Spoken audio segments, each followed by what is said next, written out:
Magandang araw, Malacanang Media. Welcome sa ating briefing ngayong araw. Narito po tayo para sa isang mahalagang anunsyo. Kinukumpirma po na binito po ni Pangulong Ferdinand R. Marcos Jr. ang House Bill number 8839 na kilala bilang an act granting Philippine citizenship to Lee Duan Wang.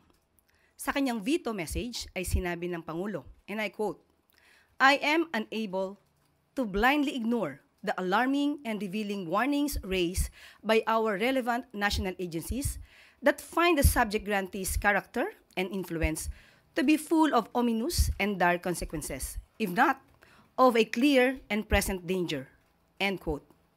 Ayon sa Pangulo, ang ipagsawalang bahala, ang babalang ito ay tila pagsuway sa ating tungkulin sa sambayanang Pilipino.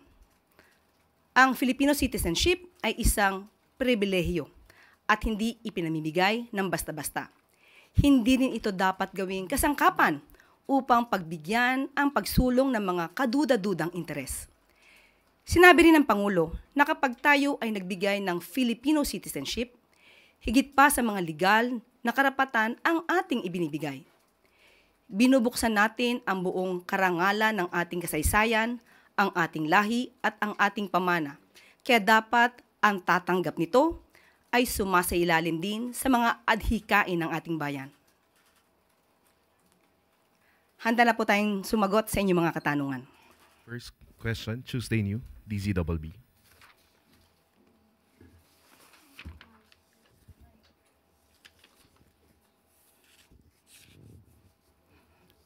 Hi ma'am, I was about to ask kung ano po yung basis sana ni Presidente for vetoing that legislative naturalization. Pero since nabanggit na po ninyo, I understand yung sinusulong nilang legislation for that, ma'am, ay supported by majority of the senators. So is there any message of the President to the senators na nagbabak dito sa legislation na ito?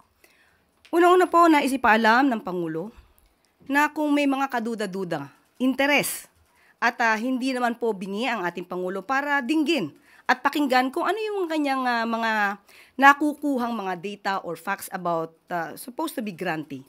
So kung nagkaroon man ng desisyon ang Kongreso na patawan or bigyan ng Philippine citizenship, itong si Lee Duan Wang, hindi po kumbinsido ang Pangulo. At yun lamang po, hindi natin ipamimigay ang Philippine citizenship kung may mga kaduda-dudang interes, yung tinatawag na grantee.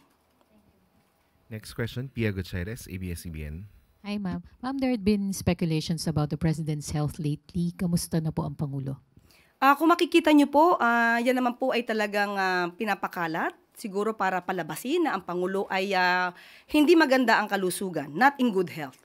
Mapapansin niyo po, siguro po, kahit po yung mga media, halos araw-araw naman po ay nakikita ninyo ang Pangulo sa kanyang mga activities at sa kanyang pagsama dito sa alyansa. Maliban dyan ay mayroon pa rin po siya mga meeting, kasama po kami. At sa aking perspektibo, dahil nakakasama tayo mismo ng Pangulo, maganda po ang kalusugan ng ating Pangulo. Dahil kung hindi po maganda ang kalusugan ng ating Pangulo, malamang ay hindi na po siya nakakaganap ng kanyang mga tungkulin sa araw-araw.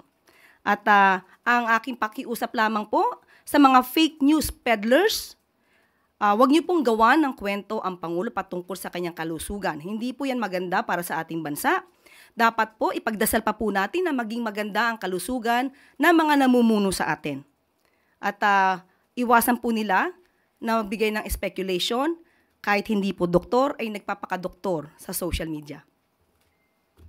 Maricel Halili, TV5. Good morning, Yusek. Ma'am, may we have your reaction about the statement of Hanelet Avancenia congratulating the current administration for the situation of kidnapping and killings in the country? There was, I think, a sarcasm in her tone. Nakakalungkot. Dahil muli, mababanggit na naman natin ang mga kaalyado ni dating Pangulong Duterte. Hindi po ginagawa na katatawanan ang isang ganitong klaseng sitwasyon. Kaya kay Ms. Hanelet Avancenia, huwag niyo pong gawin na issue Dahil may buhay po ditong nakasalalay, may mga buhay na nawala. Huwag niyong gawing issue ito at gawin niyong katatawanan ang gobyerno. Hindi natin malaman bakit ganon ang naging attitude ni Ms. Hanilet. Parang ikinatutuwa pa ba niya na may mga ganitong sitwasyon sa bansa? Hindi ba dapat bilang Pilipino, nagkakaisa tayo upang ang bansa natin ay umangat? Hindi lamang para sa taong bayan at para na rin mapakita natin sa buong mundo na ang Pilipinas at ang mga Filipino ay nagkakaisa. Huwag silang gumawa ng gulo dahil hindi po yan maganda. Huwag nilang simulan ang gulo sa pamamagitan ng pagbibigay ng ganitong mga klaseng remarks o pananalita. Ang Pangulo po at ang administrasyon ay kinukundina ang bawat krimen na nangyayari sa bansa. Sa katunayan nga po, nagpatalaga na po ang Pangulo, nagkaroon na po ang PNP ng Special Investigation Task Force para mag-focus po sa kaso na ito ni Mr. Anson Ke. At itong si Police General Elmer Ragay, a former director of the Anti-Kidnapping Group, ay na-relieve na po dahil hindi po nasisiyahan sa pagkakataong ito sa kanyang performance. Kaya po ang itinalaga ay si Police Colonel David Poklay, na dati pong Criminal Investigation and Detection Group. Kasama po siya dyan dati. So, makakaasa po ang taong bayan at ang buong sambayanan na hindi po tutulugan ng gobyerno ang mga ganitong klaseng sitwasyon. Pananatilihin po natin na magkakaroon ng hustisya. Bibigyan natin ng hustisya ang dapat nabigyan ng hustisya at hindi po natin hahayaan na mangyaring muli ang naganap sa mga naging biktima ng EJK. Kaya muli pinapanawagan po natin kay Ms. Hanilet Abençania. Huwag na po sana mamutawi sa inyong bibig ang mga gintong klaseng pananalita.